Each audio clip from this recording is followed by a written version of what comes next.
What up, nerds? Welcome back to the Nerdy Narrative. My name is Leslie. Guess what we're gonna do today? Yep, continued feeding my comic addiction. Well,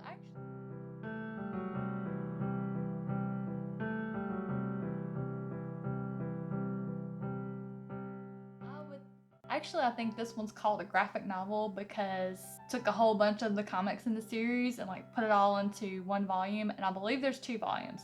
But this is the Death Note Black Edition, Volume 1, which came out around 2003. Okay, I'm gonna do my best to pronounce these correctly. The story is by Tsugumi Oba, and the art is by Takeshi Obata. I don't speak Japanese. I'm sorry, I know I butchered their names, but English is my first language and I can't even speak it correctly. We just go ahead and know. So just go ahead and know if it's in another language, it's really gonna be bad. So, what made me choose Death Note? As you all know, I've recently delved into the world of comic and graphic novels, and as I've been shopping, really just had no clue of where to start, although I did find a channel. Her name is Lazy Owl. I'm gonna throw a card up here of her latest comic book haul, and I'll link her down below. She did a haul on comics recently, and I got a lot of really good suggestions from her, so I'm totally gonna keep shopping her channel for suggestions on what to read next. But I was just kind of browsing around and this one popped up. So what drew me to it is I did remember seeing that there's a Netflix movie, which my husband, when he saw this come in the mail, he's like, all right, after you read that, you totally need to watch the movie. The second thing that drew me to it is it's beautiful. You know, y'all know I'm very shallow. As a book collector, I always judge the book by its cover, and I absolutely think this is beautiful. Y'all know black is one of my favorite colors. It's just black. The edges are black, and the material that the paperback is made out of just feels really soft and velvety smooth. So I loved it. So let's talk about it. This is my 4th comic I've read, and all of the comics I've read so far have been from 4 different authors and different illustrators. This one, I love the art, except for one of the main characters who is a death god. So one of the main characters is a Shinigami death god named Ryuk. I'll put the name below. I'm gonna call him Aryuk. Everything was drawn really well except for him. In my opinion, he did not look like a death god. He looked like a 14-year-old's first attempt at drawing the Joker. I mean, it looked more clownish than a death god, and compared to how the rest of it was drawn, I just didn't understand why he was so clownish and everything else was so detailed. So let's delve into the synopsis and see if it would be enough to make me want to purchase. Because I'm going to be honest with you, I did not read that. I bought this book simply because I recognized the title from being a Netflix movie, and secondly because I love the physical appearance. Let's read the back. Light Yagami is an A student with great prospects, and he's bored out of his mind.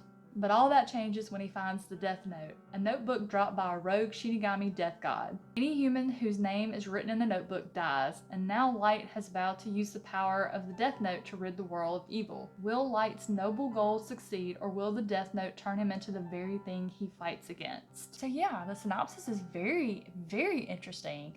So far, this graphic novel is winning on all accounts because I love the physical appearance, I love the synopsis. So if I was browsing in a bookstore and I saw it and picked it up and read the back, totally would purchase. And I also think the synopsis did a really good job of describing the comic. So the synopsis mentioned Light. He is the young man who finds the Death Note, or the notebook that the death god Ryuk dropped, which he dropped into the human world on purpose because he wanted a human to pick it up and entertain him. And how it works is Light can write a name in this notebook, and after so many minutes and seconds, that person will die. He decides to take this opportunity to rid the world of evil. And it's one of those cases where he's a good person. He thinks he is doing the right thing, but the reader from the outside looking in realizes that's not the case. He is killing, while he's writing the names of criminals and bad people in this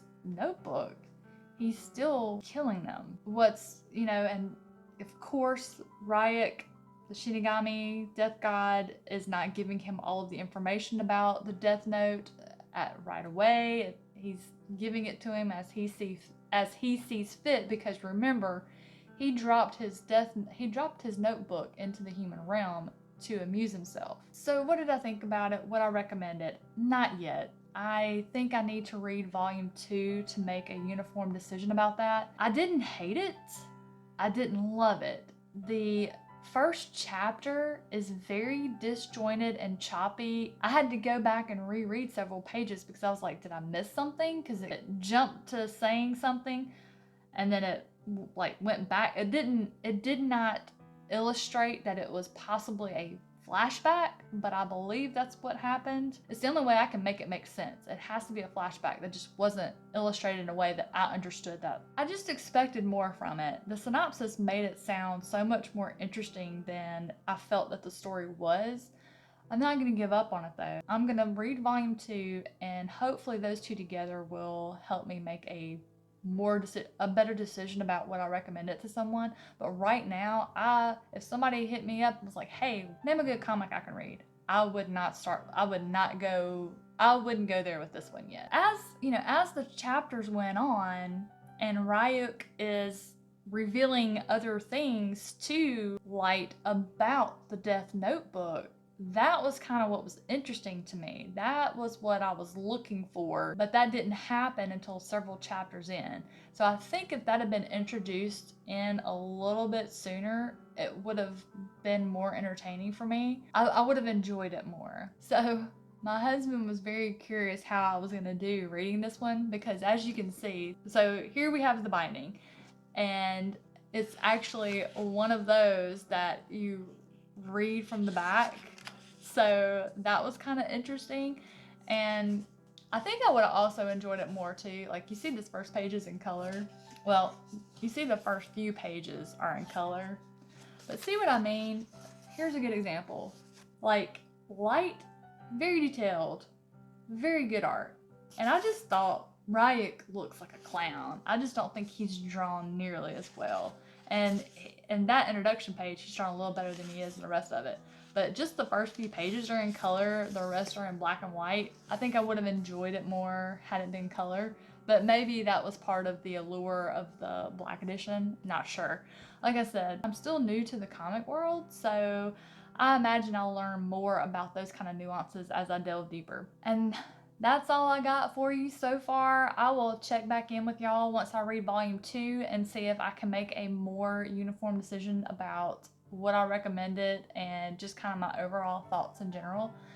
Thank you so much for watching my video. If you enjoyed this video, please consider giving it a thumbs up.